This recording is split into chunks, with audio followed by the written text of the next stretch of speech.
Okay, well, just as the Penguins are off to a great start this year, so are the baby Penguins. And that's how we bring in, of course, Nick Hart, who is the voice of Wilkes-Barre Scranton, as well as the Director of Media Relations. Nick, great to see you. I wore my sweatshirt for OU just for you because we're both Bobcat alumni. And you're actually the first one that gave me my first opportunity in doing some hockey reporting rinkside when you ran the network for the OU hockey team. So thank you for that. And so great to reunite. No, it's fantastic to reunite with you here, Hailey. I love that you're repping the Bobbies here from those long nights and chilly evenings at Bird Arena. You've made it quite a way here, and both Penguins teams, NHL and AHL clubs, are off to a hot start here, so you got to love it. Josh and I were just joking about it. I mean, it's great for you guys, and we feel bad that we have to steal them away from you to come up here to Pittsburgh, but it's because they're playing so well, and you have so many good prospects down there.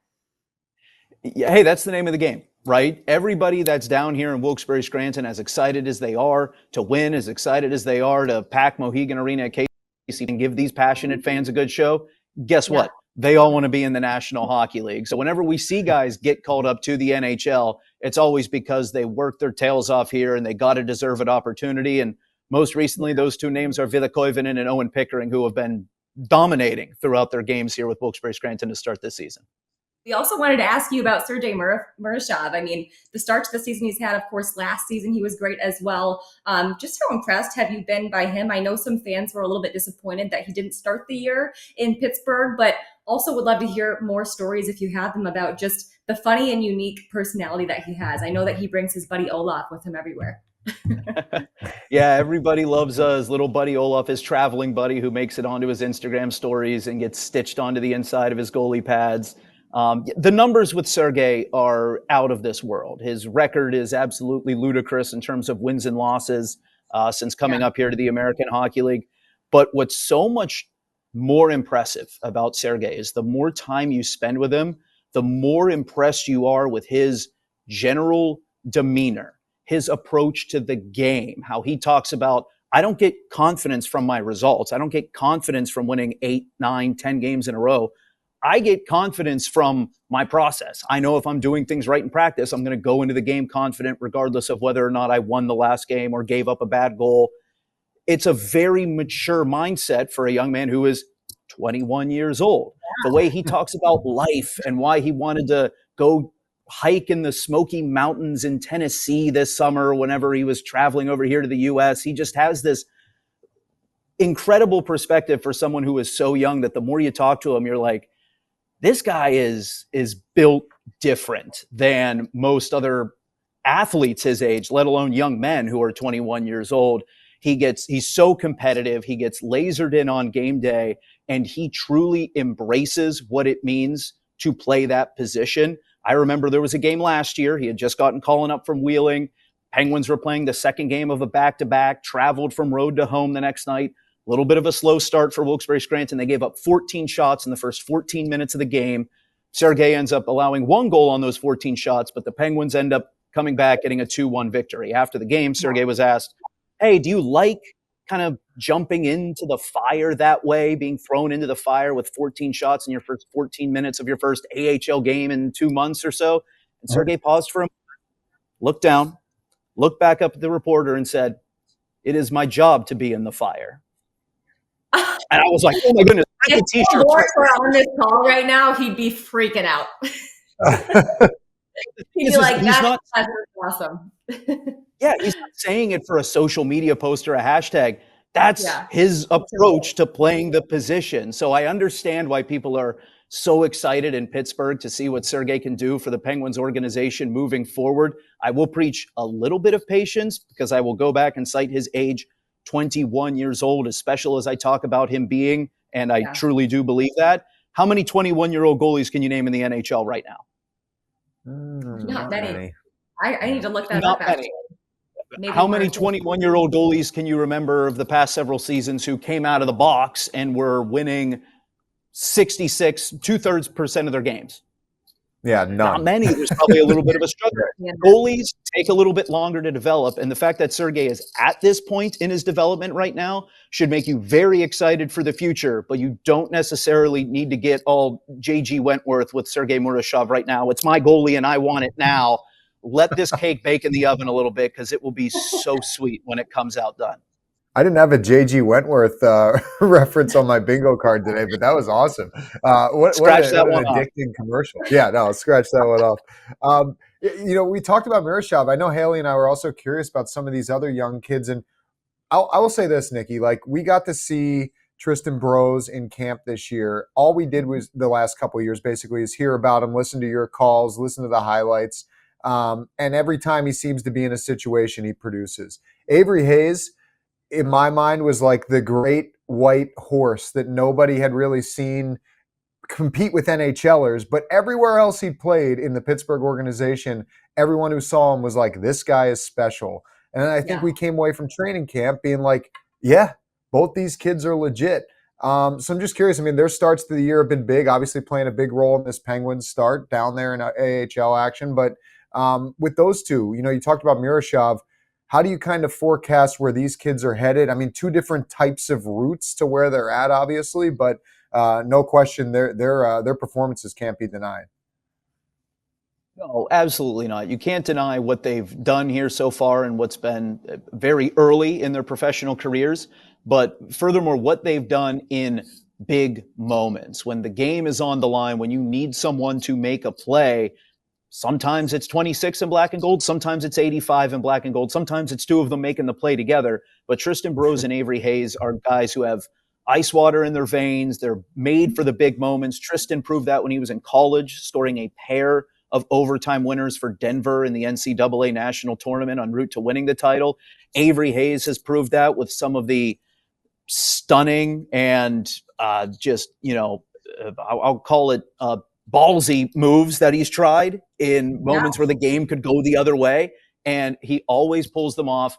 Avery Hayes is a guy too, that same game where people saw the highlight where he kind of did the Kucherov in overtime to clinch us a playoff spot. In the third period of that game, he fought a guy who's 6'8". That's what Avery Hayes is built of. Like, that's the kind of player and young man that he is. Yeah, Avery Hayes, however big he is listed in your media guide, his heart is 10 times that size, and he shows up in big moments. Like Tristan Broz, this is a guy who won championships before he was a pro hockey player. He committed to taking the steps to improving, understanding that it might be a long path to the NHL, but he showed up on an American Hockey League contract, was injured for a majority of his rookie season, and then once he was able to get healthy and stay in the lineup, he went from undrafted to undeniable. So I think these are two guys who have certainly NHL potential among them, but they are guys who might carve out a niche and have long NHL careers as guys that you can kind of plug and play anywhere in your lineup, whether it's first line because an all-star player gets injured for 2 weeks, or a guy you put on your fourth line because you need some responsible play. They both kind of fit that Swiss Army type mold while being able to erupt whenever the game demands. Yeah, that was something Dan Hughes talked a lot about with Tristan Broz during training camp, that you could basically put him anywhere, PK, power play, any line. So I'm kind of curious to see if that kind of plays to his advantage when it comes to picking the next guy to call up, how much that makes him more versatile. But when it comes to that, I know all these young guys getting an opportunity has got to be tough to watch for some of the veteran guys like Danton Heinen, who's down there right now, has 9 years of NHL experience, and now he's playing in the AHL. Same goes for Ryan Graves. Just really curious, Nick, like, how do you feel those guys have kind of embraced the challenge of going back there and in a way earning their way back up to the NHL? They've jumped into the pool cannonball style. They have fully embraced what this is about right now. And Kirk McDonald was asked about this right at the start of the regular season. And he had a great quote where Coach Kirk McDonald here said, "Let's not play stupid. We know these guys don't want to be in the American Hockey League right now." But he brought it back to something I cited earlier, where everybody here wants to get to the NHL. For some guys, it's getting there for the first time. For other guys, it's getting there after they had a cup of coffee maybe a year or two ago. And for Danton Heinen and Ryan Graves, it's getting back there and proving that they can be full-time NHLers. So Kirk McDonald and his staff are treating Danton Heinen and Ryan Graves like every other player here. They're giving them all the same resources, and they're committed to making them better and getting them back to the NHL. And in the case of both Danton Heinen and Ryan Graves, they're setting a great example for some of these young players here as to what it takes, the work ethic, the commitment, what it really means to be a pro hockey player. And to the second point, when something kind of gets in your way, how are you going to muscle your way through it? How are you going to prevent that obstacle from getting in your way? Ryan Graves has been consistently night in, night out, one of Wilkes-Barre Scranton's best defensemen. Danton Heinen leads the American Hockey League in points. And if you ask him, he says he doesn't even think he's playing that well right now. He's got a couple lucky bounces. I guess this guy's his own worst critic because he's been a dynamo down here in the American Hockey League, but he still thinks he can get to another level. They're setting a great example for these guys. They've come down with the right attitude. They're not pouting at all. They've embraced the assignment. And if you're a Pittsburgh Penguins fan and you see on the transaction wire in a couple weeks or something, hey, Danton Heinen is coming back to Pittsburgh. Hey, Ryan Graves is coming back to Pittsburgh. I wouldn't put your face in your hands and start whining about not getting a young guy or something like that. These are players who have come down here with the goal of improving and coming back to Pittsburgh better than when you saw them last time. Yeah, and I'm sure that the young guys are learning so much from the veterans as well. I'm sure Josh and I are both kind of curious before we let you go. This has been so insightful. Just who stood out to you the most? What are some, maybe a guy that you've really enjoyed getting to know this year on the roster that we'd like to know more about? So, I mean, we could go right up and down the roster here because we have a great group of young men in addition to great hockey players right now in Wilkes-Barre Scranton. We've already talked about the Avery Hayeses, the Tristan Brozes, the Ville Koivunens, the Owen Pickerings, the Sergei Murashovs. Atlee Calvert might be a name you want to keep an eye on moving forward. He might be taking the Avery Hayes path here as a guy who's on an American League contract, spent the first half of last season with the Wheeling Nailers, was named an ECHL All-Star, got called up to Wilkes-Barre Scranton and refused to let go of his roster spot once he made it here. He bangs in a lot of goals right around the net front. He's not a towering 6'5", 230 power forward. He's just one of those guys who has a innate ability to get in the way of goalies, set screens, find those loose pucks and slam them in. Before he suffered an injury in the team's last trip to Charlotte, he was leading the team in goals ahead of Tristan Broz, ahead of Danton Heinen. And it's just cleaning up the trash around the net front, being a guy who, whenever the coaching staff has asked him to elevate a little bit more, put him into a little bit more of an opportunity, he's answered the bell. Now, he's not eligible for an NHL call-up right now because, like Avery Hayes last year, he's on an American Hockey League contract. It's just a name to keep in mind, Atlee Calvert. I'll also throw Chase Pietila out there as well, fourth-round draft pick by Pittsburgh 2 summers ago, who was taken in his third and final year of eligibility. Kind of a defensive defenseman in college. In fact, he won awards at Michigan Tech for his defensive prowess. But he's come here to the pros and has a little bit more offensive pop and a little bit more smoothness to his game than perhaps I was anticipating. He's showed up here and been pretty impressive so far, has played in all 7 of their wins so far this season. So paired up with Ryan Graves for that matter too. So Atlee Calvert and Chase Pietila might not be big names that people have on their radars right now in Pittsburgh, but maybe something to scribble down and check in on later in the year, or say the start of the season next year. Okay, Getsy, a couple more guys to keep an eye on, as if there aren't enough already. So much depth with this organization right now. Yeah, I love it. I mean, this is, I think, I don't know, you guys would probably agree, but I just feel like where the Penguins are at right now, between what's happening here in Pittsburgh with Kindle and Brunick making the team and having some pop early on, and what you just mentioned, Nick, and seeing this next wave, not just playing, but playing at the top of the league and playing extremely well. I know, like, listen, the process, however we want to call it, that the Penguins are in, it's not necessarily reached its conclusion. It may be nowhere near its conclusion.